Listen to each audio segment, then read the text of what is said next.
এই ভিডিওতে আমরা দেখব আপনি কিভাবে ডিপোজিট করবেন।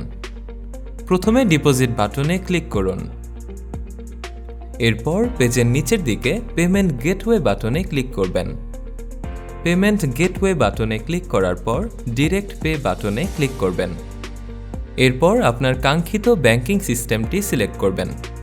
এরপর অ্যামাউন্টের ঘরে আপনার নির্ধারিত টাকার পরিমাণ প্রবেশ করে সাবমিট বাটনে ক্লিক করবেন। এরপর আপনি ই-ওয়ালেটের একটি ইন্টারফেস দেখতে পারবেন।